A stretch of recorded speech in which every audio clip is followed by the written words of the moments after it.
Thank you for tuning in to another episode of Explore Charles County. I'm your host, Ashely Chenault, the Chief of Tourism for the Department of Recreation, Parks, and Tourism.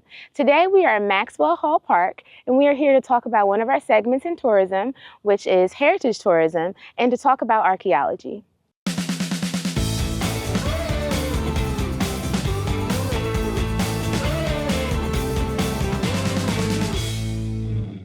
So we are at Maxwell Park Equestrian Center with Miss Esther Reed, the county archaeologist. And thank you for joining us today. It's great to be here. Could you explain to our listening audience a little bit about archaeology, what it is the study of, and how long you've been in the field? Archaeology is the study of the remains of past cultures. We don't do dinosaurs. We don't do fossils. Yeah. We do people.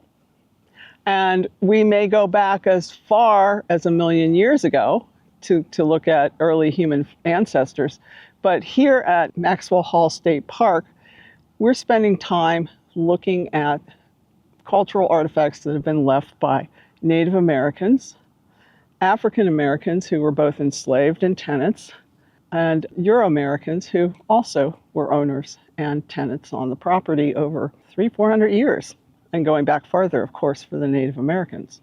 So once you identify a site that you're interested in, what are the next steps? Well, this particular project, all we're doing is identifying the sites.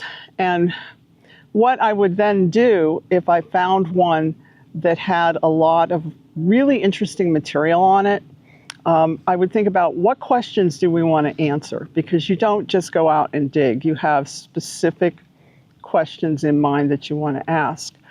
But for right now, for this project, we've been walking a lot of fields looking for sites. We've put some small shovel test pits into the woods, trying to identify sites. We've looked for foundations. There's a couple of standing structures in the park, and we've been able to give them all site numbers and map them. Before we came here, this almost 700-acre park, there was one recorded site. Oh, wow. Yeah.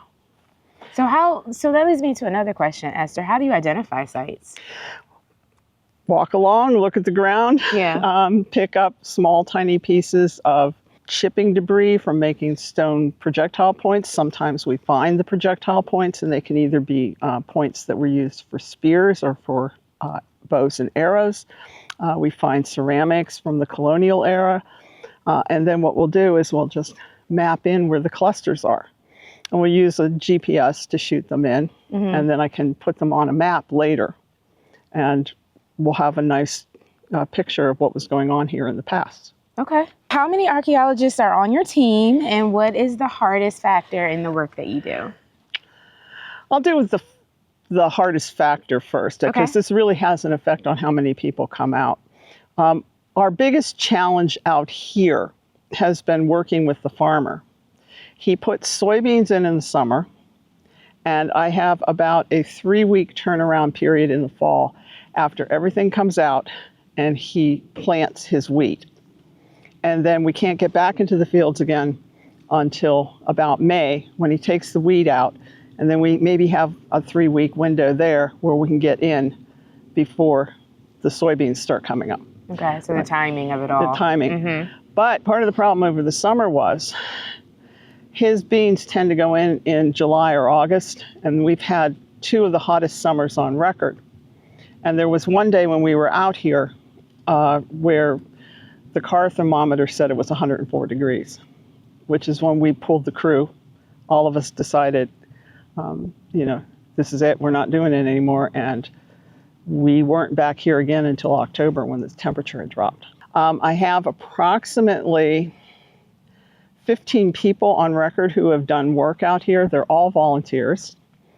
Some of them have put in enormous amounts of hours, over 60, 70 hours of volunteer time. And some of them have put in 2-3 hours here and there working in the lab, cleaning artifacts. So it's just sort of like you volunteer, you give what you can, and we get done what we can. I'm the only paid staff on this project. And part of that is from the grant, which is separate from what I do as a county archaeologist. And the other part is the match that the county is providing. So how does one become a volunteer? Can anyone sign up, or residents, or how does that work? all you have to do is contact me, and you can see my email on the bottom of the screen, which is reade@charlescountymd.gov. Okay, so email Esther if you're interested in getting into archaeology. And you keep speaking of the project that you're doing here. Can you talk about that a little bit more? Yeah, the name of this project is Raising and Discovering New Voices. And it is a sort of like a multi-component project. There's archaeology, which we are doing. There's a historical aspect to it, which Franklin Robinson, who lives over at Serenity Farm across the creek, has been spearheading. He's an archivist at the Smithsonian. And what he is looking for is information about the people who lived here. So he's trying to develop a picture of who was here. I'm trying to match the sites to the historic data that he's had. And then Julie Ennis is the third component. She's been trying to find descendants of the people that lived here. Mm-hmm. And we've been trying to invite people to come out and talk to us about, did your ancestors live here? What would you like to see in terms of interpretation here in the park? Because right now it's all about the mansion. We can do more than that with the interpretation. We can talk about the other people who lived here, because they were the people that made these farms work, who built the buildings, who made the wealth that Maxwell had. Mm-hmm. Because he wasn't out plowing his fields. Right, yeah. His enslaved servants were, mm-hmm. as he calls them in his will, his servants. And when you find these artifacts, like for this site in particular, what do you do with them after you find them? They go to our lab in Port Tobacco at Birch House. And part of my team is over there right now working on the artifacts, cleaning them. I'm going to be spending the next month doing the final analysis, and then I'll have a report that's written up. After that, since the state of Maryland funded this, the artifacts will go to Jefferson Patterson Park, to the archaeology lab over there. And they'll be available for people to borrow for museum exhibits, et cetera, which means we could probably get them on a long-term loan to put up at Maxwell Hall if we want it, or other parts of the county where we have museums. What has been your favorite find? Ooh. From here, on one of the sites, there was this beautiful, almost a ruby red quartz, and it was what we call a projectile point. It was for a spear. Mm-hmm. So it dates from what's the late Archaic. So we're looking at maybe 4,000 to 3,500 years ago. Oh, wow. Just a beautiful, beautiful artifact. Mm-hmm. And you found that here? Not in this field. Next field over. Okay, Esther. So can we go and see some of the tools and some of the work you've been doing? Yeah, let's go down over the hill and see my crew. They're back there working, so we can catch up with them. Perfect. Ashely, you asked me about some of the tools that we use here in the field. Mm-hmm. Probably the archaeologist's most favorite tool is their trowel. Okay.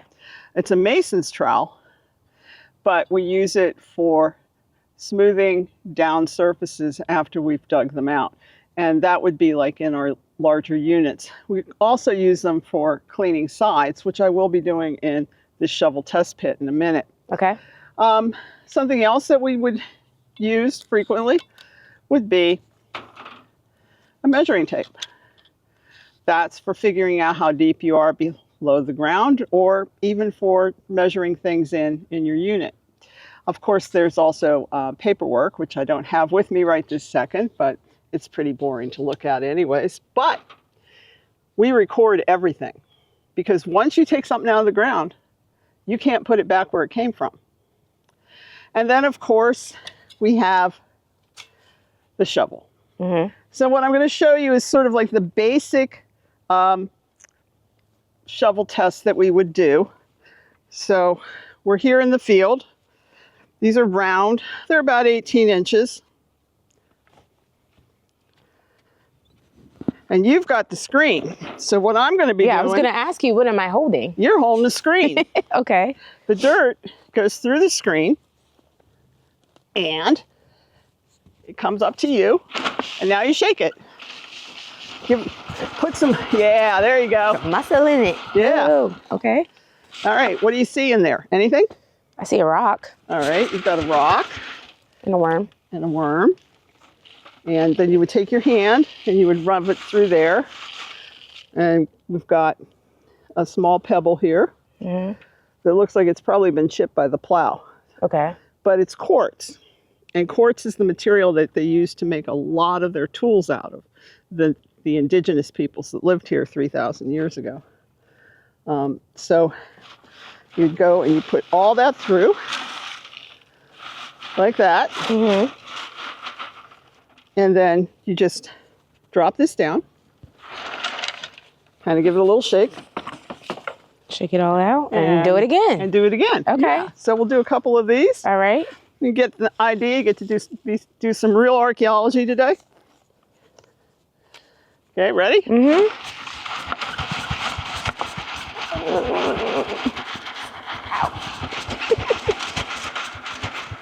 you go. All right. Now you got to put your hand in there and rub it down. Okay, Esther, well, thank you so much for doing this demonstration with me and being on the show today. Is there a place where people can go and find more information? Okay, you can send an email to me, or you can go out on the web and you can look for the Charles County Archaeological Society of Maryland. They have a blog where they talk about various things, and they work with me. And they also have a Facebook page. They have monthly meetings where they have a speaker come in and talk about different things about archaeology. And those meetings are open to the public? Those meetings are open to the public, and they're held in La Plata at the police station. Okay. You can also visit my blog, which is findingcharlescounty.blogspot.com. And I have various little short articles about different things in the county. Not all archaeology related. Some of it has to do with the historic research I've been doing. Okay. Okay. All right. Thank you, Esther. You're welcome. I would like to wish you a good morning, good afternoon, and good night. It's always a great time to enjoy history and explore history in Charles County. For more information, visit our website at explorecharlescounty.com.